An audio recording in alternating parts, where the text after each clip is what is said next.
Thank you. So we are moving on to our next session. Brigadier Dr. Rasmai Ganguly Memorial Oration, and I would like to welcome the chairpersons, Dr. Lieutenant General Manmohi Ganguly DSM, Dr. Amitabh Goyal from Indore, Dr. Gunwant H. Rathod from Ahmedabad, Dr. Chinni Valar from Gangavati, Dr. Deepak Udapudi from Davangri, and the topic of the session is portal hypertension, shift from surgeons to gastroenterologist. And the speaker of the session will be Dr. Pradeep Kar from Rohtak. We welcome all of you to the session.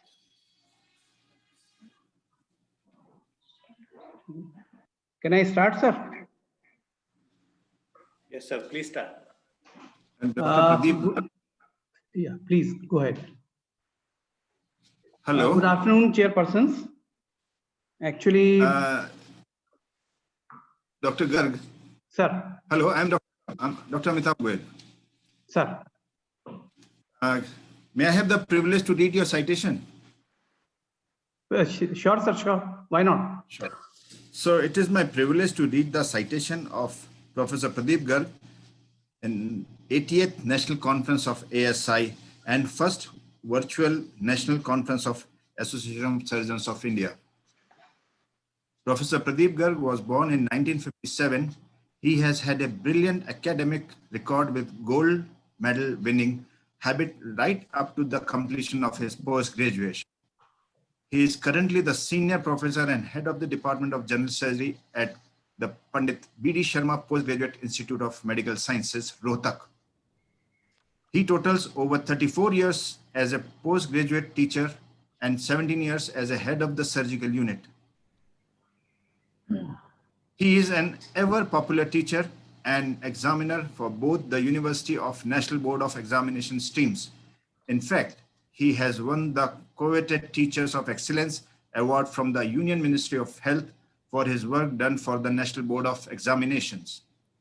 Dr. Pradeep Garg has made the written documentation and publications of all his work a deep-driven passion.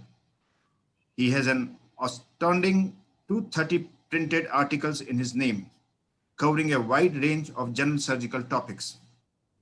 He is on the editorial board of several reputed journals and has contributed chapters in many books. He has delivered several note addresses, invited lectures, and been an ASI orator too. He is a member of many high-power committees in higher education and healthcare services delivery. Dr. Pradeep is married to Ms. Anita Garg, who is no less a giant in computer sciences and data processing. Together, they have two daughters, each excelling in their chosen fields of electronics and management respectively. The Association of Surgeons of India is indeed very proud and honored to invite its surgeon, member, and academician par excellence, Dr. Pradeep Garg, to deliver the most prestigious Brigadier Dr. Rasmai Ganguly Oration for 2020. Dr. Goyal, before the speaker starts speaking, it is customary to introduce the person in whose name it is the oration. Yes. So I will be that now before Dr. Garg give his lecture. Ganguly Sahab, you was not in the video, so I just... I'm in the video right now. Yeah, yes, you can, please. Yeah, okay. Thank you. So this, I'm sorry. Yeah, this oration has been instituted in the name of Brigadier Rasmai Ganguly, who was a doyen of surgery and plastic surgery in the country. He was born on 26 March 1918 in Barishal district of Undivided Bengal and joined the Calcutta Medical College as an honor student and passed his MBBS from there, winning the gold medals and honors in every subject and finally topping the final MBBS exams. After working with Dr. Panchanam Chatterjee in 1944, Dr. Ganguly was commissioned in the Royal Army Medical Corps and was posted to North Africa as a surgeon with General Montgomery's troops. And when the Allies won the war and landed in Italy, he was posted back to that time Multan, which was part of Undivided India at that time, to work as a surgeon. In 1948, when the first Indo-Pak War took place, Dr. Ganguly, that time Captain Ganguly, was the surgeon to Brigadier Nowshera, Brigadier Usman, in the famous Battle of Nowshera, and performed with distinction there, for which he was nominated for a Mahavir Chakra. In 1954, he was posted to Armed Forces Medical College, Pune, to start the Department of Surgery. It was a fledgling department with only 2 people, out of which one he was. And from there, he cleared the primary FRCS exam of the Royal College of Surgeons, England, winning the coveted Hallett Prize, which is given to those who pass the exam and come first with distinction. He was only the 4th Asian to have won this rare distinction. Later, during that time, he also had 2 years vascular surgery training at the Guy's Hospital, London. And after clearing the FRCS, he was back in FMC in the Department of Surgery. During his time in Pune, he started doing plastic surgery on his own. And this was recognized by the doyen of plastic surgery, Sir Benjamin Rank, who recommended and took him to Melbourne to train under him under the Colombo plan at the Royal Melbourne Hospital. And thereafter, in 1961, Major, that time Lieutenant Colonel Ganguly, was posted to Delhi, first Pune and then Delhi, to start the first burn centers of the armed forces and of the country also. In Safdarjung, he set up the burn center, which is now one of the prime centers of Safdarjung Hospital in Delhi. He was the president of the Plastic Surgeons Association of India. And during the 1962 invasion of the Indo-Pak War, the 1962 Indo-China War, the maximum number of casualties that the Indian Army had were due to cold injuries and bullet wounds, for which all the casualties was flown straight away from Leh to Delhi, where all their frostbitten limbs were reconstructed by Colonel Ganguly. And this shot him to international fame because of the type of reconstructions which were done. And this was followed also by his sterling work during the Indo-Pak War of 1965, for which he was awarded the Vishishta Seva Medal by the President of India. And he was a fantastic orator and, as I said, a doyen of plastic surgery in India. And he was elected as the president of the Plastic Surgeons Association of India, and also as the vice president of the Association of Surgeons of India. And he delivered several important orations, including the Colonel Pandalai oration, the Dr. Apte and Gillies orations, and orations at the World Congress of Surgeons in Australia and at the military conference at USA. And he was selected for the Dr. B.C. Roy Award. And he also was awarded the Ati Vishishta Seva Medal for his sterling service in the army. During this time, he was a professor and head of the Department of Surgery of FMC and retired from the army in 1975. But that was not the end of his career, because he joined the Pune Medical Foundation, what is commonly known as Ruby Hall in Pune, and started the surgical wing of Ruby Hall, which is now one of the well-recognized surgical departments of Maharashtra. In 1981, Brigadier Ganguly went to Nigeria as professor of surgery in the Ahmadu Bello University and consultant at the St. Gerald's Hospital at Nigeria at Kaduna.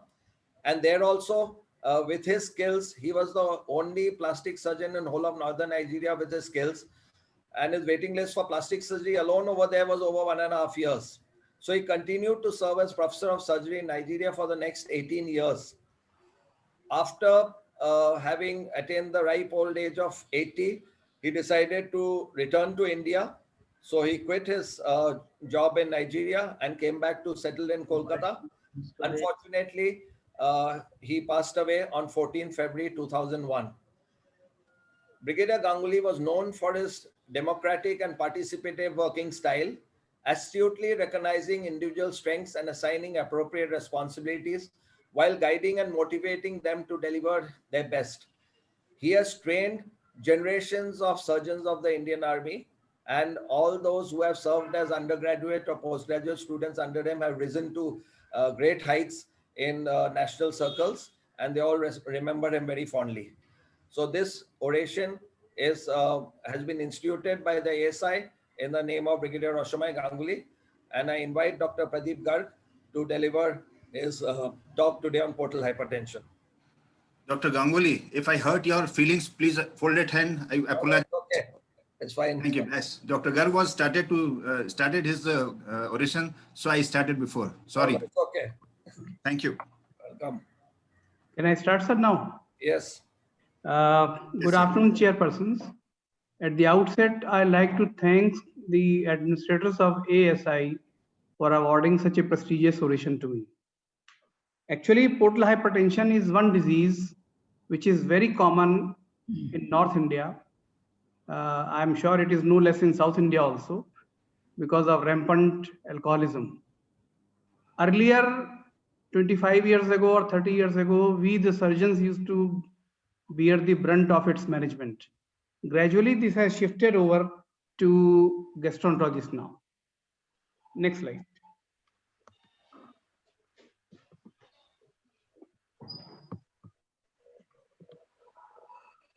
Portal hypertension is actually a clinical syndrome with increased portal pressure.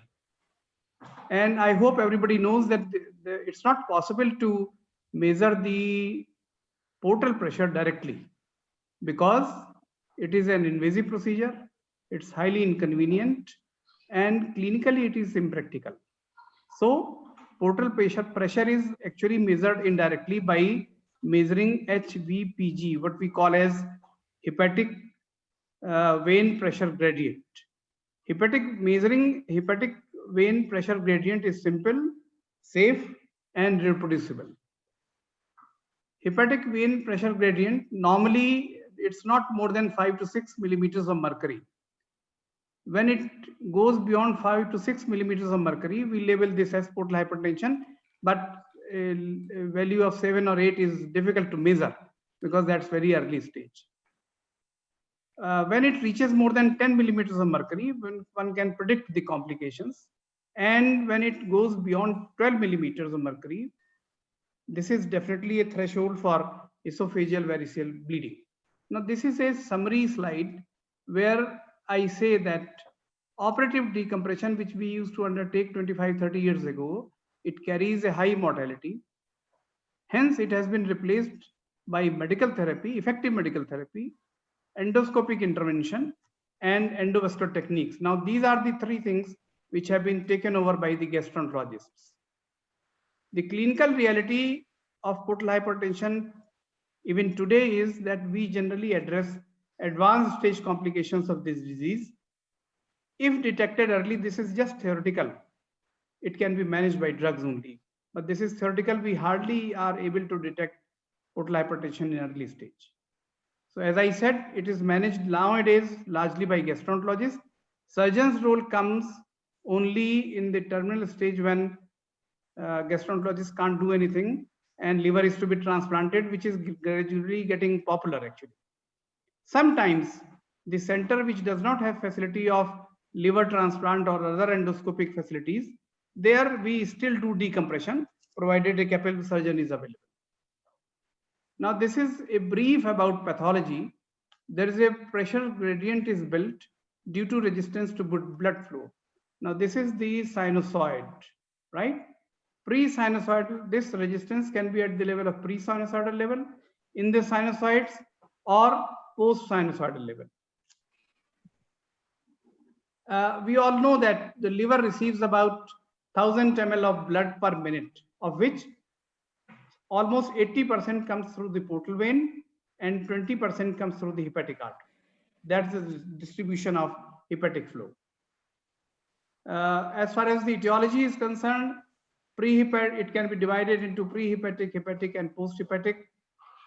Prehepatic, which could be extra or intrahepatic, there is thrombosis of portal vein or splenic vein, or invasion by malignant tumor, or extrinsic pressure by lymph node, which is very rare. Hepatic, most common cause is cirrhosis actually. The other two are schistosomiasis and congenital hepatic fibrosis. They are mentioned as causes, but we rarely see them here. And post-hepatic causes includes constrictive pericarditis, Budd-Chiari syndrome, and inferior vena cava valve. This is just a diagrammatic representation. Major chunk of our cases belong to this category, that is hepatic, where cirrhosis constitutes almost 95%, I can say now. This is pre-hepatic and this is post-hepatic. This is just a diagrammatic representation of the etiological factors. Now, pre-hepatic cases of portal hypertension, they account for, as per world literature, 5 to 10%, but in India, the figure may be high or low. In my experience, it is low actually. Sometimes splenic vein thrombosis is seen with normal portal vein, and these are sometimes seen in CT scans done for acute pancreatitis or carcinoma body and tail of pancreas. These cases, pre-hepatic, they present with splenomegaly. This is highlighted that there is no ascites. Hence, they are managed by splenectomy alone. Now, hepatic, which constitutes almost, here it is written as 90%, this is world figure, but in India it is almost 95% or even more. Maybe, these are the cases, more than 95% seen in India. Commonest etiology of cirrhosis is alcoholism and hepatitis C. These are the commonest factors. Now, hepatic vascular resistance in hepatic sinusoids is due to fibrosis, scarring, and disturbance of microvasculature and dysregulation of contractile elements, including hepatic myofibroblasts. Schistosomiasis is not commonly seen in India. It is commonly seen in Middle, Far East, and South Africa. As far as post-hepatic cases are concerned, post-hepatic cases of portal hypertension, this accounts for very less number of cases. 1 to 2% is the Western figure. But in India, frankly speaking, I haven't seen in last 34 years even a single case. The outflow block leads to increased sinusoidal pressure, centrilobular hepatocyte injury, fibrosis, scarring, and cirrhosis. Now, as I already said, that we generally address the late stage complications of portal hypertension. Early stage is very difficult to, until you are carrying some kind of screening, which is not so common in India. Portal hypertension presents mainly with 3 primary complications. These are the ones which we actually see. Gastroesophageal varices, with or without bleeding, that's number 1. Ascites, number 2. Splenomegaly and hypersplenism, number 3. We'll come one by one. Esophageal varices, almost 1/3 cases of portal hypertension will have esophageal varices, and at least 1/3 cases of varices will eventually bleed. Predictors of bleeding are if the patient has severe cirrhosis, which is gauged by these 2 objective criteria, or if the hepatic venous pressure is very high. As I said, HbPG is more than 12, there is a very strong chance of esophageal varices bleed. Size of varices, if they are very large, if they are located in lower third of esophagus, and the patient is having tense ascites, be sure that the patient is likely to have esophageal bleed someday. These are the figures which have been brought out by gastroenterologists. We surgeons are unable to comprehend much, but since it is mentioned, it's a very important part in the management. These are various signs which can be seen, and if they are present, they are called as endoscopic stigmata of esophageal bleed. I mean, if they are present, the patient is likely to bleed in due course of time. Ascites is called as a late sign of portal hypertension. It is generally present in late stages of portal hypertension. It is diagnosed by physical examination and paracentesis. Of course, ultrasound and other things do assist, but that is for minimal ascites. Nowadays, we use the SAAG, that is serum ascites albumin gradient. It is replaced by old exudate transudate concept. If it is more than 1.1, it is transudate and is suggestive of portal hypertension. If it is less than 1.1, it is suggestive of exudate, suggestive of malignant or infectious ascites. A word about management, I'll just speak here. If there's a small amount of ascites which is not detected clinically, detected by ultrasound only, you can control it by restriction of salts. So important is the use of salts in these cases. If it is moderate in amount, diuretic addition is required. But if it's a huge ascites or it's refractory, then large volume paracentesis, repeated large volume paracentesis is required, and this alone is not sufficient. Patient has to be subjected to TIPS. It has been observed that less than 50% they survive 2 years once ascites is detected. Now, well, this ascites is actually moderate ascites. So mild ascites, the survival figures are still higher, but if it is a moderate ascites, less than 50% they survive. So once there is a ascites, patient should be counseled and all preparation should be made for transplantation. Splenomegaly and hypersplenism, everybody knows. Thrombocytopenia is diagnostic of portal hypertension, and splenectomy is, under very special circumstances, is the treatment of choice. These are rare presentations of portal hypertension like liver failure, encephalopathy, or hepatocellular carcinoma, or portopulmonary syndrome. I will not go into details of these. Now, once a case of portal hypertension comes, actually its management involves multidisciplinary approach, and the components of workup are endoscopy, imaging, and liver function, assessment of these liver functions. Endoscopy is done basically to find out the size of varices, extent of varices, risk factors of bleeding, portal gastropathy. These are the reasons for doing endoscopy. And imaging, we commonly do a Doppler ultrasound, which tells about size and flow through portal vein and tributaries. And it also defines morphology and cirrhosis. And a committed ultrasound speaks of 99% accuracy in terms of portal hypertension. Rarely we use CT scan for academic and for morphological assessment of liver parenchyma. And if at all by chance the patient is developing hepatocellular carcinoma, CT would be of lot of help. Measurement of HVPG, that is hepatic vein pressure gradient, is a gold standard for the diagnosis of portal hypertension. How do we measure it? We actually measure the free, the wedge hepatic vein pressure and free hepatic venous pressure. We subtract the free hepatic venous pressure from wedge hepatic venous pressure, and the value gained is HVPG. Our aim is to bring it down significantly to less than 10 millimeters of mercury. Investigations like angiography, like CT or MR angiography, they are done to evaluate arterial and venous flow of liver. They have replaced actually the age-old techniques of variceal angiography. They were risky, and they have been replaced by these CT or MR angiography. Liver functions can be assessed by clinical data, lab data, or Child-Pugh criteria, or MELD score. I'll tell you what is MELD score. If the patient has ascites or some symptoms of encephalopathy, or the patient has clinically detectable jaundice or muscle wasting are there, it speaks of involvement of liver. And usually it's a advanced liver disease. These are certain lab data, which biochemistry, hematological parameters. I'll not go into details. Liver function test you do and assess the functions of the liver.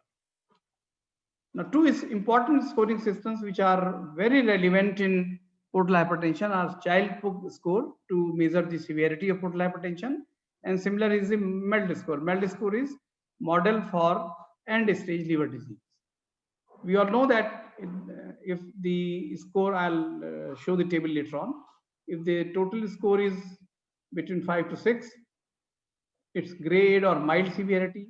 7 to 9 is moderate severity or B grade severity.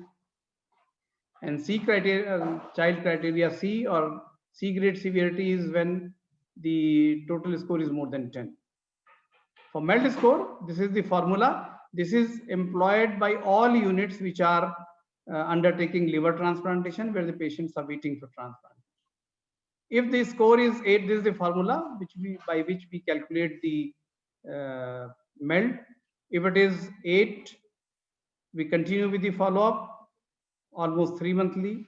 But if it increases to 10, then the follow-up is done little more frequently, almost every month.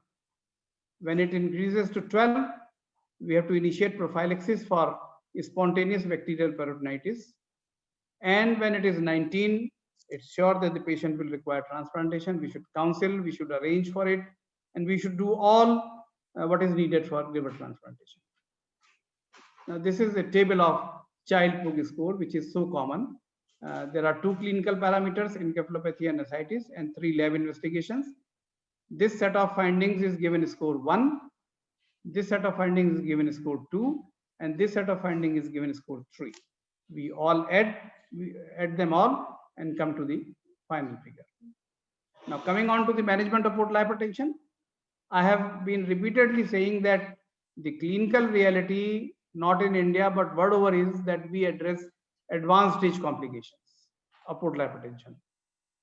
So there are 4 components, I'll say, of management.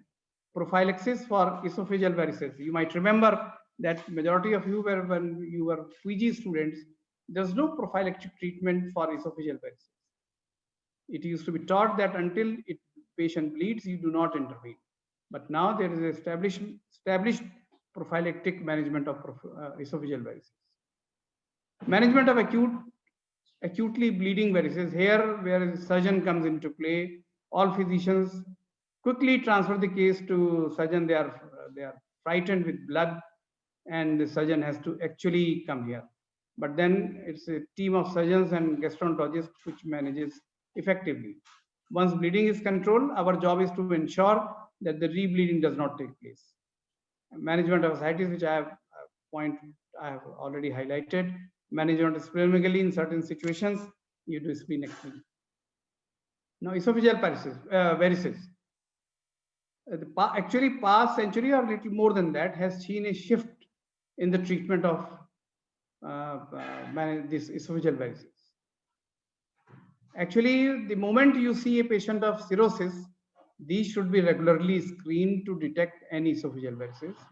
And once they are there, pharmacological treatment and endoscopic prophylaxis upon seeing the endoscopic stigmata should be started. All patients, as I said, I'm repeating it again, all patients with signs and symptoms of cirrhosis are screened for esophageal varices. This screening is done almost, I've written 2 to 3 years, but it is done almost 3 years. But if the patient of cirrhosis falls into or progresses to child criteria B, then it is done almost yearly. Now, if you detect small varices, no treatment is required. But if it is a moderate to large varices, or risk factors for bleeding are present, or patient belongs to C criteria, then patient is given pharmacological treatment in form of non-selective beta blockers. If patient is not responding to this, you add carvedilol. Plus, this is not enough. You have to do or convince the patient or refer the patient to a gastroenterologist for endoscopic variceal ligation. This is how EVL is done. These are the bands. This is one varix which has been banded, and multiple bands have been applied in this diagram. Now, when the patient of acute bleed comes, and by chance, normally such a patient will land in surgical emergency. By chance, if it lands in medical emergency, they will quickly shift to surgery. Mortality is very high. We continue with the splanchnic vasoconstrictors like somatostatin or octreotide. Our age-old reliance on vasopressin is almost obsolete nowadays. Patient is given endoscopic therapy in form of EVL or sclerotherapy. I want to highlight that the sclerotherapy is given up by most of the gastroenterologists. They prefer EVL. Why? I'll let you know later on. If somehow endoscopic treatment is not available, or you find that the gastroenterologist is available far from your place, then we resort to Sang's-Stick and Blackmore tube. And this is one tube which still carries a lot of importance in surgical emergency. Sir, sorry to interrupt. Excuse me? Sorry to interrupt. Your allotted time is over. It's 4:30 now. I'll quickly finish. Within 2 minutes. Within 2 minutes. Sure. Right? So TIPS is to be considered, and if TIPS is not available, then surgical shunt or esophageal devascularization is done. Now this is how the sclerotherapy is done, and this is how the bending is done. Rebleeding is prevented by repeated varicose ligations. And I'll skip this slide. Sangstaken Blackmore tube is used when there is no facility of gastroenterology. And this is the tube which is available. And this is how we pass the tube, and stomach balloon is inflated to 200 ml, esophageal balloon to 40 ml. And I'll skip this one. Decompression of veins is very important, which is achieved by gastroenterologists by way of doing tips, and by surgeons by surgical shunts, which is not done these days. Now this is the shunt where you create a sort of, you place expandable stent between hepatic vein and the portal vein. And this is the technique of doing it.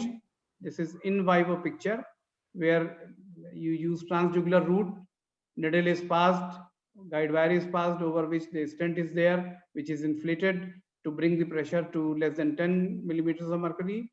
These are indications and contraindications of shunts, of tips. Surgical shunt could be total, partial. Total shunt is where total diversion is done. Encephalopathy incidence is very high. Partial shunt, thrombosis is a problem. So these are examples of total shunts, right? Selective, partial, if at all shunt is to be done, we do Warren shunt, that is distal splenorenal shunt, right? You detach the portal vein here and attach it with the renal vein end to side. This is the operative stress. I think I'll skip it. Esophageal revascularization, sometimes done in an emergency. Old Seguras procedure is there, which is 2-stage procedure, which has modified as a stage 1 procedure, where vagotomy and pyeloplasty are not done, and you carry out esophageal revascularization with the stapled anastomosis. Thank you very much.